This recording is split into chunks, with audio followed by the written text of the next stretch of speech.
Hello everyone, आप सबका स्वागत है। आरआरबी एनटीपीसी 2019 का सीबीटी 2 का मैथ्स का सॉल्यूशन कर रहे हैं, जिसमें लेवल 6 का दोनों शिफ्ट का सॉल्यूशन कंप्लीट हो चुका है। और 12 जून 2022 का लेवल 5 का पहला शिफ्ट का सॉल्यूशन भी कंप्लीट हो चुका है। अगर आप लोग इसका वीडियो नहीं देखे हैं तो प्लेलिस्ट में जाकर के वीडियो देख सकते हैं। तो आज की क्लास में 12 जून 2022 का दूसरा शिफ्ट का सॉल्यूशन करेंगे, लेवल 5 का। ठीक है। और आरआरबी एएलपी और टेक्नीशियन 2018 का सीबीटी 1 और सीबीटी 2 का मैथ्स का कंप्लीट सॉल्यूशन हो चुका है। अगर आप लोग इसका वीडियो नहीं देखे हैं तो इसका एक अलग से प्लेलिस्ट बना हुआ है सीबीटी 1 का और सीबीटी 2 का, जाकर के वीडियो देख सकते हैं। तो शुरू करते हैं। उससे पहले चैनल पर नए हैं तो चैनल को सब्सक्राइब कर दीजिए। आगे बढ़ते हैं। कह रहा विमल किसी परीक्षा में 46% अंक प्राप्त करता है, फिर भी परीक्षा में 10 अंक से अनुत्तीर्ण हो जाता है। यदि वह 52% अंक प्राप्त करता तो उसे न्यूनतम योग्यता अंकों से 8 अंक अधिक प्राप्त होते। परीक्षा में उत्तीर्ण होने के लिए आवश्यक न्यूनतम अंक कितने होंगे? देखिए, ये पहला कंडीशन में कितना परसेंट अंक लाया है? 46%। और दूसरा कंडीशन में 52%। तो इन दोनों का गैप कितना है? 46 और 52 का गैप है 6%, यानी दोनों का अंतर। ठीक है। अब ये तो परसेंटेज का गैप हो गया। अब देखेंगे हम लोग इसके मार्क्स में क्या गैप है। पहले जो 46% लाया था 10 अंक से वो फेल हो गया, और बाद में जब 52% लाया तो ये 8 अंक अधिक लाया है। ठीक है। मान लीजिए ये पास होने का सीमा है। जब पहला कंडीशन में ये 46% अंक प्राप्त करता है तो 10 अंक से ये फेल हो जाता है, यानी कि इसका अंक जो है 10 यहाँ पर कम रह जाता है। जब वो 52% लाता है तो इसका अंक जो है 8 अधिक हो जाता है। इस तरह से 8 आगे चला जाता है। तो यहाँ पर जो नंबर का गैप है कितना है? 8, 10, 18। ठीक है। तो ये 6% का वैल्यू 18 के बराबर होगा। तो यहाँ से 1% का कितना आएगा? 6 से डिवाइड करेंगे तो 3 आएगा। पूछ क्या रहा हमसे? परीक्षा में उत्तीर्ण होने के लिए आवश्यक न्यूनतम अंक कितने होंगे? देखिए, यहाँ पहला कंडीशन में 46% जब अंक लाया है तो 10 अंक से फेल हुआ, यानी कि तो हम लोग यहाँ पर पहले 46% का वैल्यू निकालते हैं। कितना आ रहा है?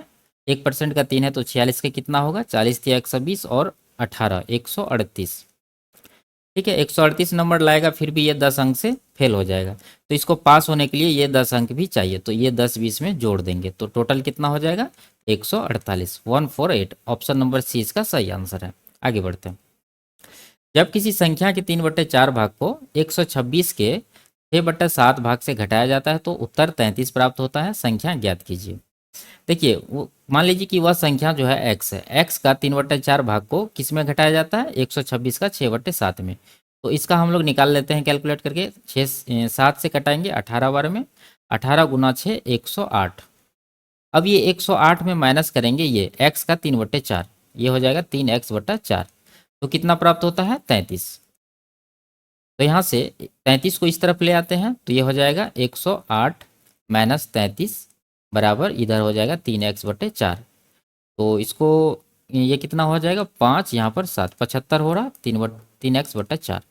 3 से इसको कटाएंगे 25 बार में। 25 गुना 4, तो x का वैल्यू कितना आ गया? 100।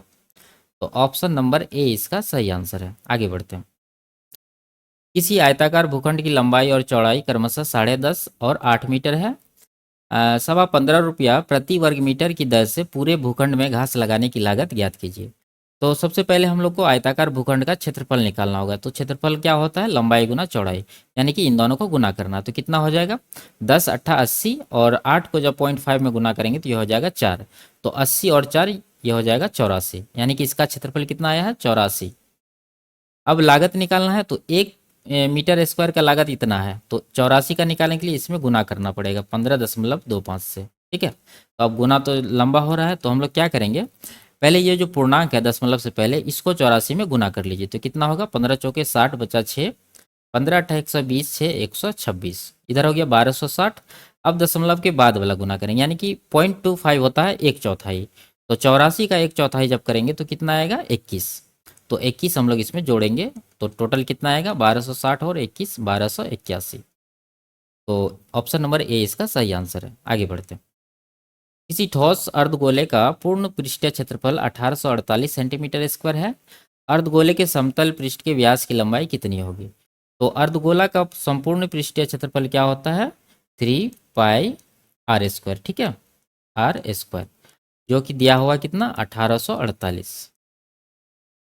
तो यहाँ पर 3 पाई का मान 22/7 होता है, गुना r² रहने देते हैं और इधर हो गया 1848। तो 22 से इसको कटाएंगे, 22 अट्ठे 176 होता है, और बचा कितना 8, 22 चौके 88, ठीक है। अब 3 से इसको कटाएंगे 28 बार में, तो आर स्क्वायर आ जाएगा कितना 28 गुना 7 196, तो यहाँ से आर का वैल्यू आएगा 14। तो व्यास पूछ रहा है, तो व्यास कितना होगा 14 का 2 गुना 28, ऑप्शन नंबर सी इसका सही आंसर है। आगे बढ़ते हैं। 2 अंकों वाली एक धनात्मक संख्या के अंकों का गुणनफल 24 है। इस संख्या में 18 जोड़ा जाता है तो संख्या के अंकों के स्थान परस्पर बदल जाते हैं। वह छोटी से छोटी धनात्मक संख्या ज्ञात कीजिए जिसे दी गई संख्या में घटाने पर प्राप्त संख्या पूर्ण वर्ग हो। ठीक है, तो मान लेते हैं कि वह संख्या का जो अंक है इकाई स्थान पर और दहाई स्थान पर क्रमशः क्या है, x है और y है। ठीक है, यानी कि इकाई अंक पे y है और दहाई के स्थान पर क्या है, x है। तो वो जो संख्या बनेगा क्या बनेगा, संख्या होता है 10 गुना दहाई अंक, यानी कि 10x प्लस वाई हो जाएगा ये। ठीक है, अब ये देखिए पहला कंडीशन क्या कर रहा है कि अंकों का गुणनफल 24 है, यानी कि एक्स वाई कितना है 24 है। और यहाँ पर कह रहा है कि जब इस संख्या में 18 जोड़ा जाता है तो संख्या के अंकों का स्थान बदल जाते हैं। जब ये जो संख्या है ओरिजिनल, इसमें हम लोग जब 18 जोड़ेंगे तो क्या होगा, ये संख्या जो ओरिजिनल था ये पलट जाएगा, यानी कि y चला जाएगा x की जगह पर और x चला जाएगा y की जगह पर, तो संख्या बन जाएगा 10y प्लस एक्स। ठीक है, अब देखिए यहाँ से 10y और x को इस तरफ ले आते हैं, तो 10x है, उधर से एक x आएगा तो बचेगा 9x, और यहाँ हो जाएगा 9y बराबर हो जाएगा माइनस का 18। 9 यहाँ पर कॉमन लेके 18 को कटा देंगे 2 बार में, तो बचेगा x माइनस वाई बराबर -2। ठीक है, अब यहाँ सबसे पहले हमको संख्या निकालना होगा, तो चाहे तो इसको सॉल्व कर सकते हैं a माइनस बी का फॉर्मूला लगा के, या नहीं तो इसे यहाँ पर हिट एंड ट्रायल करेंगे हम लोग। देखिए 6 गुना 4 होता है 24। ठीक है, तो यहाँ पर जब हम लोग 6 माइनस 4 करेंगे तो प्लस का 2 आएगा, तो इसका मतलब ये 6 4 एक्स वाई का वैल्यू नहीं है, तो यहाँ पर हो जाएगा 4 और 6, यानी कि एक्स हो जाएगा 4, वाई हो जाएगा 6। अगर हम लोग यहाँ 4 और 6 रखेंगे तो 4 माइनस 6 2 बनेगा, माइनस का 2। ठीक है, तो एक्स का वैल्यू क्या होगा 4 होगा और वाई का क्या होगा 6 होगा। तो संख्या क्या होगा, संख्या तो ओरिजिनल यही था ये वाला, तो इसमें हम लोग वैल्यू रखेंगे एक्स वाई का, कितना आएगा 10, एक्स का मान है 4, तो 10 चौके 40 हो जाएगा प्लस 6, यानी कि ये हो रहा है 46। 46 हुआ।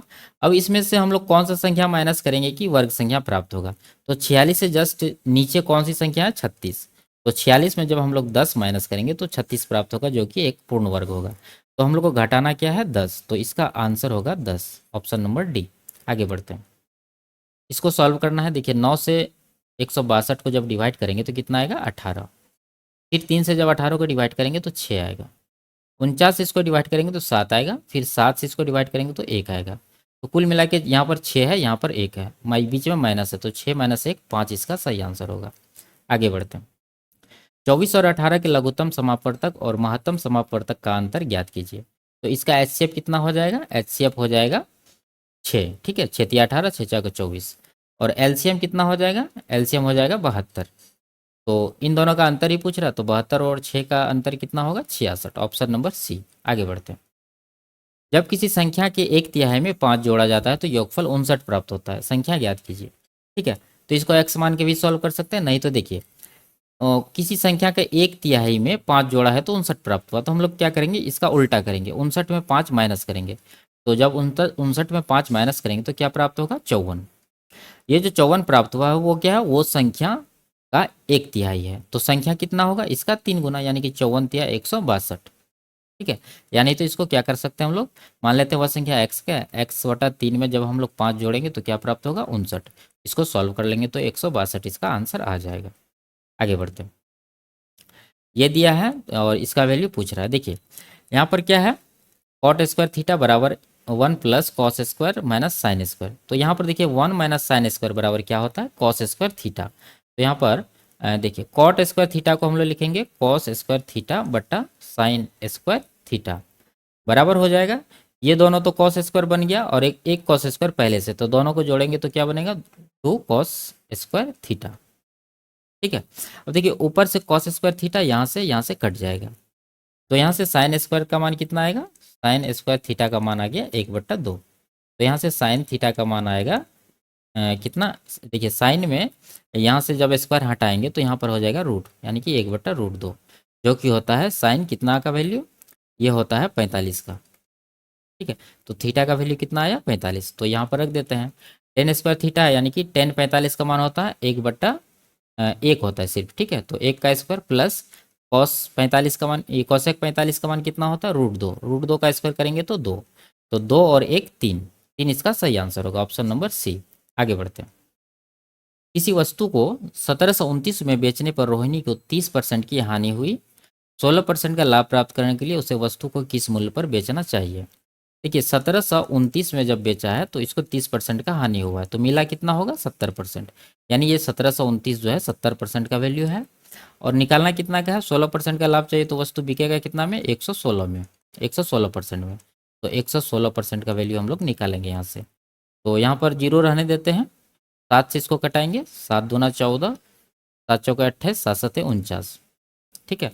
नीचे जीरो है यानी कि 10 है, तो 10 से जब हम लोग डिवाइड करेंगे तो दशमलव आएगा एक अंक के पहले, सभी ऑप्शन में है। और बाकी रहा है इसका, तो इकाई अंक कितना हो रहा है, 7 6 के 42, 2 हो रहा है इकाई अंक, 2 ऑप्शन में है।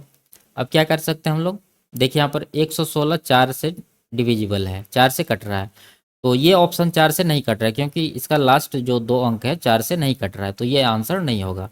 तो कुल मिला के हमारा आंसर क्या है, ऑप्शन नंबर बी, ठीक है। आगे बढ़ते हैं। यदि ये दिया है तो y का मान पूछ रहा है, तो यहाँ पर 27 गुना 3 कितना हो जाएगा, 81। उसके बाद यहाँ पर गुना है 891, ये किसका वर्गमूल है, 56, इसका वर्गमूल कितना होगा, 56, ठीक है। और बराबर ये दिया हुआ, तो इसको हम लोग कैलकुलेट करते हैं, 7 8 56, 7 1 7, 7 दूना 14, 7 8 56, ठीक है। 8 से कटाएंगे, 16 बार में कटेगा, तो यहाँ पर 16 गुना 81 करेंगे तो 16 1 16 बचा 1, 16 28 128 एक 129, उधर से 640 को हम लोग इधर ले आते हैं, उधर बच जाएगा सिर्फ y, माइनस करेंगे 6 5 और यहाँ पर 6, यानी कि 656 आया है y का वैल्यू, ऑप्शन नंबर बी। आगे बढ़ते हैं। किसी धनराशि 40% वार्षिक चक्रवृद्धि ब्याज की दर पर 2 वर्ष के लिए निवेशित किए गए थे, और उस पर ब्याज की गणना वार्षिक चक्रवृद्धि आधार पर की गई थी, ठीक है। यदि ब्याज की गणना अर्धवार्षिक चक्रवृद्धि आधार पर की गई होती तो 2 वर्ष के बाद परिपक्वता पर देय धनराशि 4544 अधिक होती, निवेशित की गई धनराशि कितनी थी। देखिए पहला कंडीशन में 40% का रेट है और 2 वर्ष के लिए चक्रवृद्धि पर दिया जाता है, तो यहाँ पर कितना परसेंटेज इसको ब्याज मिलेगा, 40%, 40% का 2 बार मिलेगा, ठीक है, 2 साइकिल इसको होगा, चक्रवृद्धि है तो इसका इफेक्टिव परसेंटेज कितना होगा, 40 प्लस 40 गुना 40 बटा 100 करके निकालेंगे, तो ये हो जाएगा कितना, 40 प्लस 40 प्लस 40 गुना 40 बटा 100, ठीक है। तो ये आ जाएगा 96%, ठीक है। अब आगे देखिए, दूसरा कंडीशन में कह रहा है कि यदि ब्याज की गणना अर्धवार्षिक चक्रवृद्धि आधार पर की गई होती तो 2 वर्ष के बाद कितना ब्याज, मतलब इतना अधिक ब्याज मिलता। तो हम लोग देखेंगे कि 2 वर्ष में जब अर्धवार्षिक कैलकुलेट होगा तो कितना परसेंटेज इसको ब्याज मिलेगा। तो वार्षिक रेट है 40%, तो अर्धवार्षिक रेट कितना होगा, 20% का, ठीक है। तो 2 वर्ष में टोटल 4 छमाही होगा, तो 4 साइकिल इसको मिलेगा 20% का, तो टोटल कितना परसेंट होगा, देखिए इसको 2 बार इसमें सक्सेसिव लगा लेंगे, इसका हो जाएगा 44% जब ये फॉर्मूला लगाएंगे, और इसका भी हो जाएगा 44%। अब जब इन दोनों पे फिर से सक्सेसिव लगाएंगे तो कितना हो जाएगा, 44 दूना 88, ठीक है, और प्लस 44 गुना 44 होता है 1936, इसको डिवाइड करेंगे 100 से, तो ये कितना आ जाएगा, 19.36 आया, ठीक है। इसको हटा देते हैं हम लोग, ये इतना परसेंट, तो दोनों को जोड़ेंगे 9 8 17, और इधर बच गया 1 1 2 8 10, 107.36%, ठीक है। अब देखिए कितना परसेंटेज अधिक मिल रहा है यहाँ पर, 4 इधर और 7, 11.36% इसको ब्याज अधिक मिल रहा है इसमें, लेकिन रुपया में कितना मिल रहा है, 4544, तो इसी का वैल्यू होगा 4544। तो देखिए इसका 4 गुना है ये, ठीक है, और दशमलव है तो इसके लिए जीरो लगेगा, यानी कि ये कुल मिला के 400 गुना है। तो पूछ क्या रहा है, धनराशि, यानी 100% पूछ रहा है, तो 100% निकाल लेंगे हम लोग, कितना गुना हो जाएगा, 400 गुना, 100 का जब 400 गुना करेंगे तो ये आएगा कितना, 40,000। ऑप्शन नंबर बी इसका सही आंसर है, ठीक है। इसको रेशियो से भी कर सकते हैं। आगे बढ़ते हैं। पिछले 12 महीने के दौरान सुनिधि ने औसतन 6,250 प्रति माह की कमाई की। पहले 10 महीनों के दौरान उसकी औसत कमाई 5800 थी। अंतिम 2 महीनों की अवधि के दौरान सुनिधि की प्रति माह औसत कमाई कितनी थी, ठीक है। देखिए जो हमारे पास है 12 महीना का एवरेज वो कितना है, 6250, लास्ट वाला जो 2 महीना छूटा हुआ वो इतना एवरेज आएगा ही, उसके बाद जो डिफरेंस हम लोग का आएगा डेविएशन वो यहाँ पर हम लोग जोड़ेंगे या घटाएंगे। तो यहाँ पर 10 महीना का जो उसका कमाई है वो कितना है 5800, जबकि ओवरऑल एवरेज है 6250। तो इससे हम लोग जब कंपैरिजन करेंगे इसका तो कितना कम है ये है 450 कम है। ठीक है, ये 10 महीना का एवरेज। तो अगला जो 2 महीना का होगा कमाई उसमें ये 450 10 महीना का ये मेकअप करना है। तो कुल मिला के कितना मेकअप करना होगा 450 गुना 10, तो ये हो जाएगा 4500। ठीक है, लेकिन ये 2 महीना का आगे समय है तो प्रत्येक महीना में कितना करना होगा 4500 को हम लोग क्या करेंगे 2 से डिवाइड करेंगे, तो ये आएगा कितना 2250। इतना का प्रत्येक महीना में यहाँ पर मेकअप करना होगा ताकि एवरेज बैलेंस रहे। तो अगले महीना में जो कमाई होगा प्रत्येक महीना वो कितना होगा ये 6250 होगा ही, उसमें हम लोग 2250 जोड़ेंगे, तो कुल मिला के कितना हो जाएगा 628 यानी कि 8500। ठीक है, ऑप्शन नंबर ए इसका सही आंसर है। आगे बढ़ते हैं। दो संख्याओं का लघुत्तम समापवर्तक HCF का 35 गुना है। उन संख्याओं का LCM HCF का अंतर 238 है। दोनों संख्याओं का अंतर 14 है, तो संख्याओं का योगफल ज्ञात कीजिए। पिछले क्लास में भी सेम सवाल था, सिर्फ डेटा अलग था। तो हम लोग इसको माने कि HCF क्या है H है, तो पहला नंबर क्या होगा HX, कल भी इसी तरह से सॉल्व किए थे। और दूसरा नंबर HY, और XY क्या है ये को प्राइम नंबर यानी कि सह अभाज्य संख्याएं रहता है। और तो ये मतलब HCF हुआ, संख्या ये है, तो इसका एलसीएम कितना हो जाएगा, इन दोनों का एलसीएम हो जाएगा HXY। अब यहाँ पर जो कह रहा है उसके अनुसार हम लोग बनाएंगे इसको। यहाँ पर कह रहा है कि HCF का 35 गुना जो है, यानी H में जब हम लोग 35 गुना करेंगे तो क्या प्राप्त होगा एलसीएम, यानी कि ये HXY। तो यहाँ से HH कट जाएगा, तो XY का वैल्यू कितना आया 35। ठीक है, अब आगे देखिए। उन संख्याओं को लघुत्तम समापवर्तक और महत्तम समापवर्तक का अंतर 238 है, यानी कि एलसीएम यानी HXY माइनस H बराबर कितना है 238 है, यही कह रहा है। तो यहाँ पर H कॉमन लेंगे तो अंदर बचेगा XY, XY का वैल्यू यहाँ से 35 रख देते हैं, और माइनस H तो बाहर आ गया, बचा क्या 1 बराबर 238। तो H बराबर हो जाएगा 238 बट्टा यहाँ से आएगा 34, 35 माइनस 1 34, 17 दूना 34, 17 1 17, 17 चौके 68, 2 से कटाएंगे 7 बार में, तो H का वैल्यू कितना आया 7 आया। ठीक है, अब आगे देखिए। H का वैल्यू 7 आया है, XY 35 है, तो हम लोग XY को किस तरह से तोड़ेंगे, यानी 35 को इस तरह से तोड़ेंगे को प्राइम नंबर में। देखिए 7 गुना 5 पहला पेयर होगा, उसके बाद 1 गुना 35, और इसको फिर उल्टा के लिख सकते हैं 5 गुना 7 35 गुना 1, इसके अलावा कोई पेयर नहीं है। तो हम लोग इसका जो पहला नंबर होगा वो कितना होगा, H का वैल्यू 7 है। ठीक है, और X का वैल्यू 7 हो जाएगा यहाँ से, तो ये हो जाएगा 49। और यहाँ पर फिर देखिए ये वाला नंबर निकालते हैं, H का वैल्यू 7 रखेंगे, और यहाँ से Y का वैल्यू कितना है 5 है, 5 रखेंगे, तो ये हो जाएगा 35। दोनों का योगफल कुल पूछ रहा है, तो 49 और 35 जोड़ के कितना होता है 49 5 54 30 84। तो आंसर हम लोग पहले देखेंगे कि 84 है कि नहीं है, 84 है तो ये सही आंसर होगा। अगर नहीं रहता तो हम लोग क्या करते, ये वाला पेयर छोड़ के ये वाला पेयर का वैल्यू यहाँ पर रखते। ठीक है, आगे बढ़ते हैं। ABCD एक चक्रीय चतुर्भुज है। AB वृत्त का व्यास है। यदि कोण ACD बराबर 35 डिग्री है तो कोण BAD का मान क्या होगा। देखिए एक वृत्त बनाते हैं इस तरह से, जिसमें कि कह रहा है AB वृत्त का व्यास है। पहले हम लोग AB जो है बना लेते हैं, जो कि है वृत्त का व्यास, इस तरह से। आगे कह रहा है कि कोण ACD 35 डिग्री है, तो इसको हम लोग पहले चतुर्भुज बना लेते हैं इस तरह से। मान लीजिए ये है और ये है ABCD। कोण ACD 35 है, तो ACD इसको हम लोग मिलाएंगे इस तरह से, C को A से, तो ये कोण है 35, सवाल में दिया हुआ है यहाँ पर। BAD पूछ रहा है, तो BAD ये पूरा कोण पूछ रहा है, तो इसको हम लोग निकालेंगे। कैसे निकालेंगे, देखिए ये ABC अगर हम लोग देखेंगे तो ये कोण हमारा होगा 90 डिग्री, क्योंकि अर्धवृत्त में बना कोण हमेशा 90 डिग्री होता है, इस तरह से।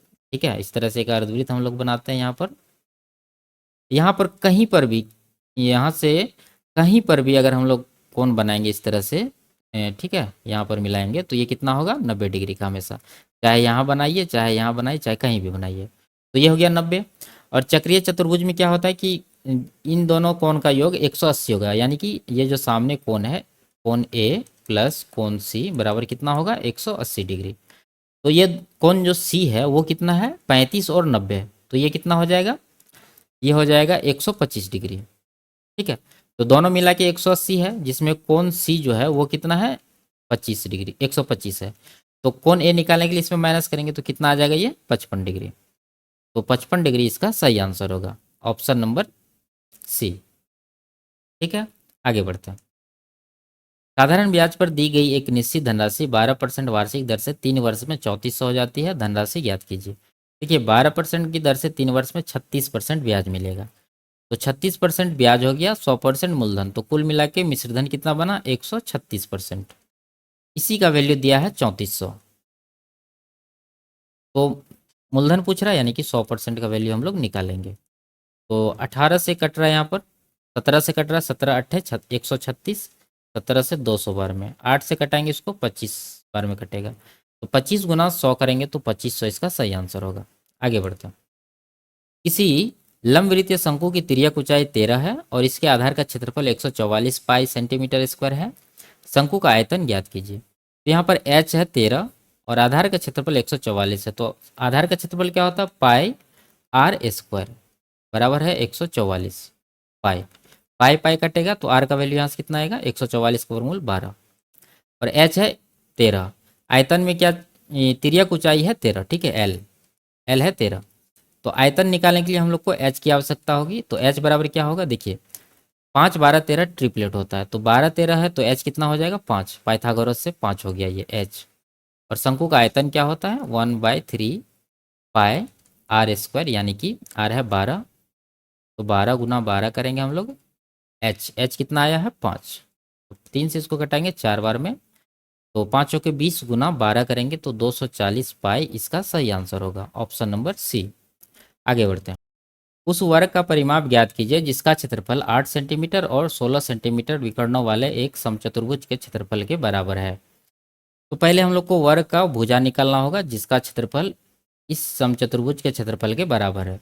तो वर्ग का क्षेत्रफल होता है ए स्क्वायर बराबर, और समचतुर्भुज का क्षेत्रफल होता है 1/2 गुना पहला विकर्ण, यानी कि 8 गुना दूसरा विकर्ण 16, को कटाएंगे 4 बार में, 16 चौके 64, तो ए का वैल्यू कितना आ रहा है 8, यानी कि 64 का वर्गमूल।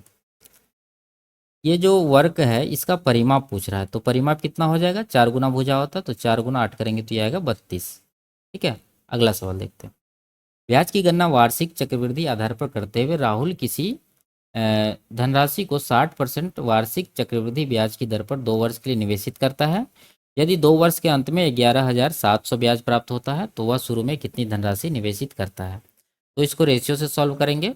ये 60% का फ्रैक्शन होता है 3/5, यानी 5 पर 3 का ब्याज मिलेगा प्रत्येक वर्ष। पी है ए है, अगर पी 5 होगा तो 3 का इस पर ब्याज मिलेगा, तो मिश्रधन कितना बनेगा 8।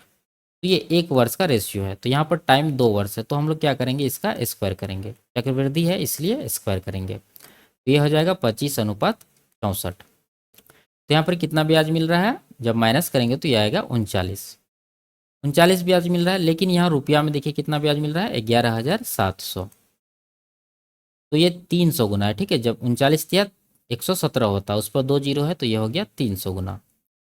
तो पूछ रहा है क्या, मूलधन पूछ रहा है, तो मूलधन कितना है 25, तो 25 का निकाल देंगे 25 गुना 300 करके, तो ये आएगा कितना 75। ऑप्शन नंबर सी इसका सही आंसर है। आगे बढ़ते हैं। 10 मीटर आधार व्यास और 12 मीटर ऊंचाई वाला एक संघाकार तंबू बनाया गया। तंबू की सिलाई में अपव्यय के रूप में 10% अतिरिक्त कपड़े की आवश्यकता होती है।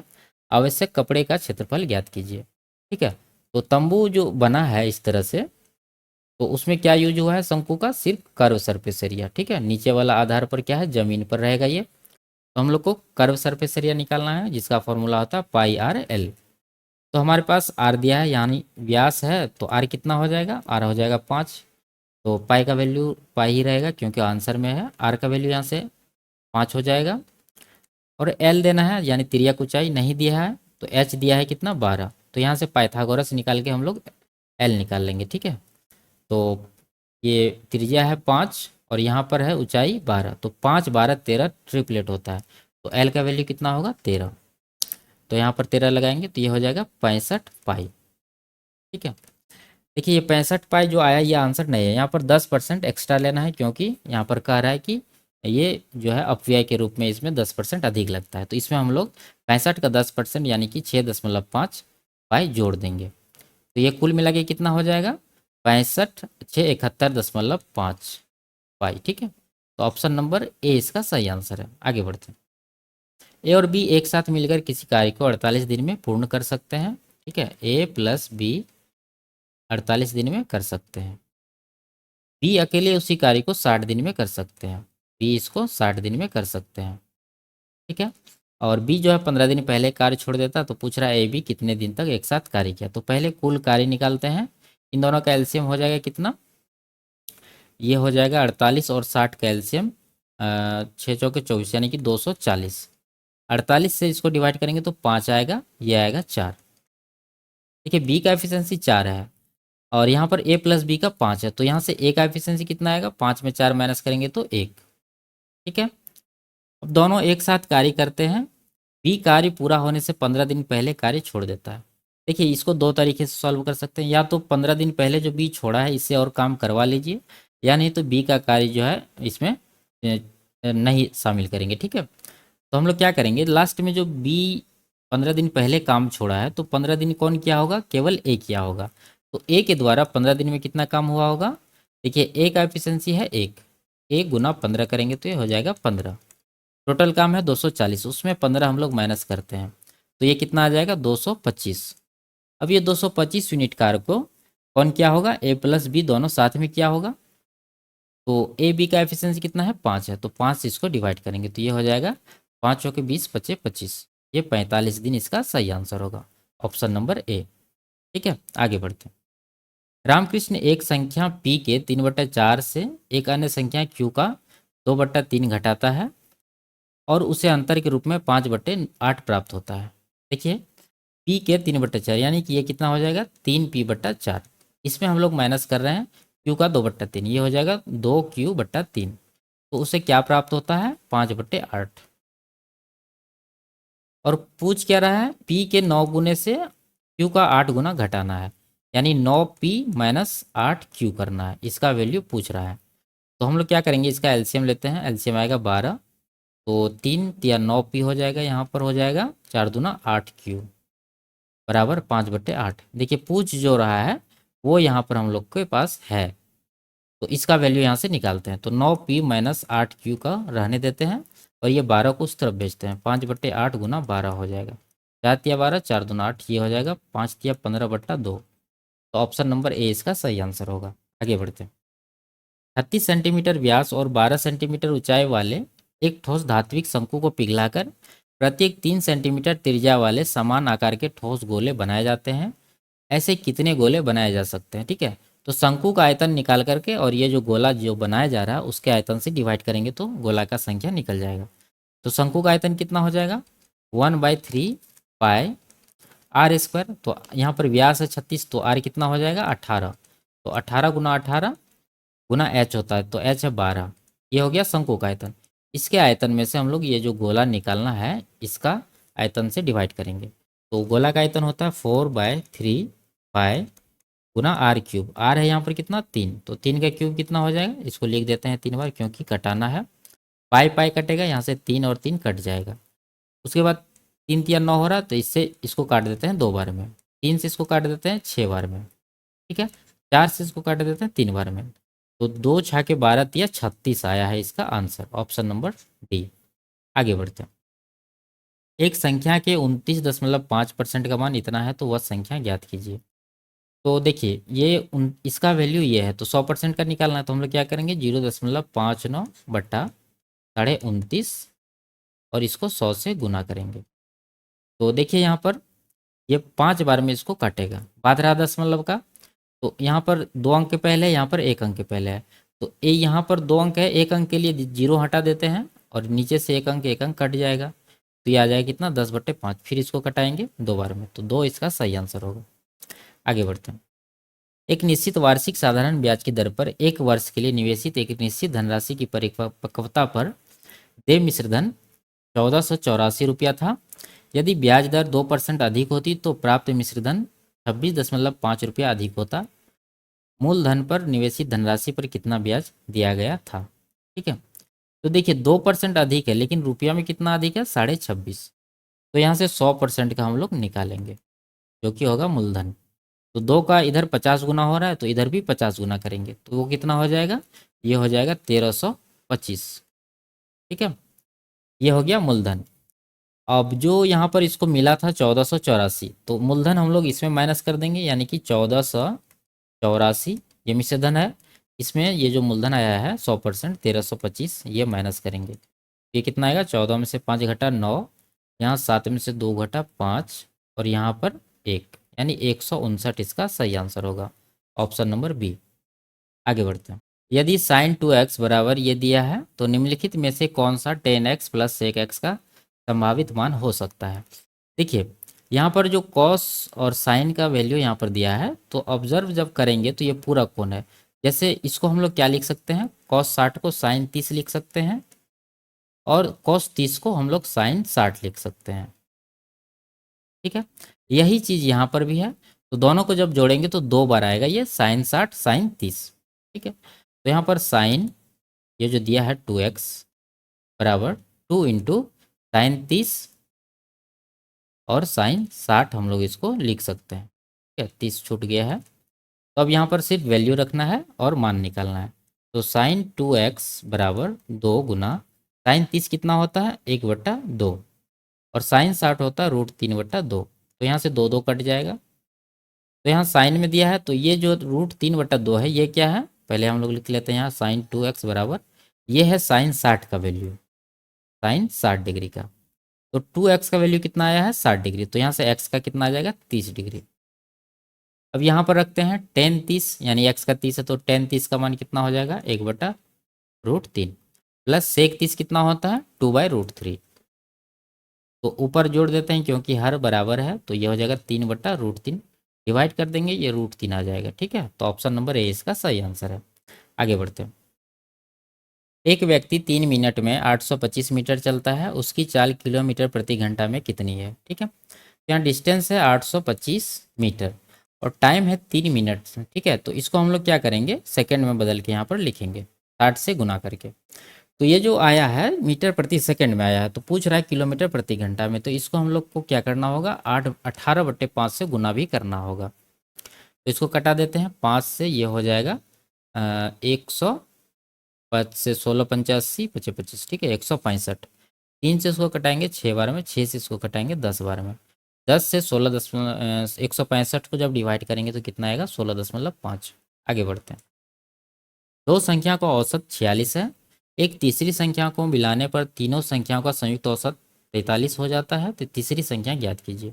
तो तीसरी संख्या क्या होगा, देखिए 46 जो एवरेज है वो तो होगा ही, और तीसरी संख्या का आने से क्या हुआ है कि सबका औसत 43 हो गया, यानी कि 3 का कमी हुआ है, टोटल संख्या 3 है, यानी कि टोटल 9 का कमी हुआ है। तो हम लोग जो है एवरेज में 9 का कमी कर देंगे, तो ये कितना होगा, 33। ठीक है, तो ऑप्शन नंबर ए इसका सही आंसर है। और इसको आप इस तरह से भी निकाल सकते हैं, 3 गुना 43 इधर का योग माइनस इधर का योग कितना होगा, 46 गुना 2। जब इसको करेंगे तो कितना आएगा, 37। आगे बढ़ते हैं। इन सब का माध्यिका निकालना है, तो इसको हम लोग को क्रम में लिखना होगा, पहले 2 लिखेंगे, फिर 5 लिखेंगे, फिर 7, फिर 8, फिर 11, 15, 14, 15। ठीक है, तो यहाँ पर जो है प्रेक्षणों का संख्या विषम है, तो बीच वाला पद माध्यिका होगा, तो 8 इसका सही आंसर होगा। आगे बढ़ते हैं। एक किसी कार्य के 75% भाग को 30 दिन में कर सकता है। ठीक है, देखिए 75% भाग को 30 दिन में करता है, तो 75% 30 दिन में, तो यहाँ पर 100% निकालेंगे, कितना दिन में करता है, तो क्या करेंगे हम लोग कि 3 से डिवाइड करते हैं, तो ये आएगा 25%, इधर आएगा 10 दिन। 100% बनाना है, तो 100% कितना आ जाएगा, देखिए इधर 4 गुना है, तो इधर भी 40 हो जाएगा, 4 गुना, यानी कि ए जो है 100% काम, पूरा काम 40 दिन में करता है। बी जो है 50% काम 18 दिन में करता है, तो बी जो है पूरा काम कितना दिन में करेगा, 18 का 2 गुना, यानी कि 36 दिन में। ठीक है, वे एक साथ मिलकर कार्य करते हैं, तो कार्य का कितना भाग एक दिन में पूरा करेगा। तो एलसीएम कितना आ जाएगा, ये आ जाएगा 144, 36 चौके 144, यानी कि ये हो जाएगा 360। ठीक है, इससे जब डिवाइड करेंगे तो ये आएगा 9 और इधर कितना आएगा 10। तो एक दिन का पूछ रहा, तो एक दिन में दोनों मिलके कितना करेगा, 9 10 19, 19 काम करेगा, लेकिन टोटल काम है 360। 19/360 इसका सही आंसर होगा। आगे बढ़ते हैं। एक छड़ी के दो भागों में तोड़ा गया, ठीक है, जिसकी लंबाई का अनुपात ये है। यदि छोटे भाग की लंबाई 77 है तो संपूर्ण छड़ी की लंबाई ज्ञात कीजिए। ठीक है, छोटा यानी 7 का वैल्यू है 77। तो टोटल पूछ रहा है, टोटल कितना हो रहा है जोड़ के, 7 और 11 18 हो जाएगा।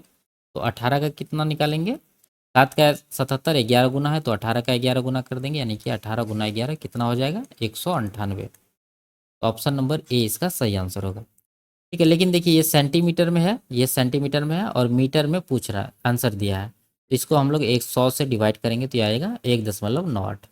आगे बढ़ते हैं। रमन प्रतिदिन 7:40 घर से निकलता है और 9:46 पर अपने कार्यालय पहुंचता है। एक दिन वह 7:40 अपने घर से निकलता है, लेकिन एक चौथाई दूरी सामान्य चाल की 6/7 चाल से और शेष दूरी सामान्य चाल की 6/5 चाल से तय करता है। रमन उस दिन कितने बजे कार्यालय पहुंचा। ठीक है, तो देखिए पहला जो दिन है जिस दिन उन्होंने किया है ये अपना कार्यालय पहुंचा है, कितना समय लगा है, इसमें माइनस करेंगे तो ये आएगा 2 घंटा 6 मिनट। इसको मिनट में बदल लेते हैं हम लोग, कितना हो जाएगा, इधर 120 और 6 126 मिनट।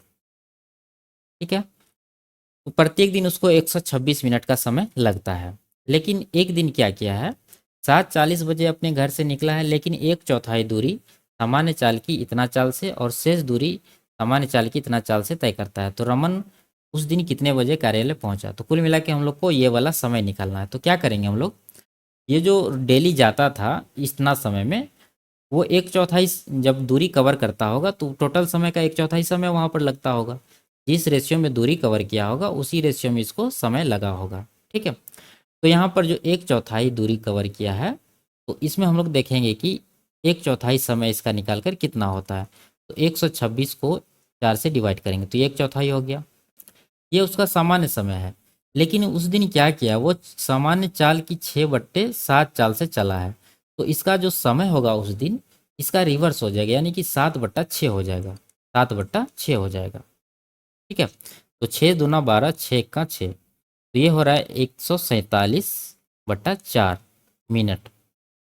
इतना मिनट इसको एक चौथाई यात्रा कवर करने में उस दिन लग रहा है, जिस दिन का बात यहाँ पर चल रहा है। आगे देखिए, आगे फिर कितना दूरी बचा, 3/4 दूरी बचा, तो समय टोटल है 126। तो इसका 3/4 अभी समय उसको लगेगा। लेकिन उस दिन क्या किया, वो सामान्य चाल की 6/5 चाल से चलता है। तो उसका जो उस दिन का समय होगा इसका रिवर्स होगा, यानी कि ये हो जाएगा 5/6।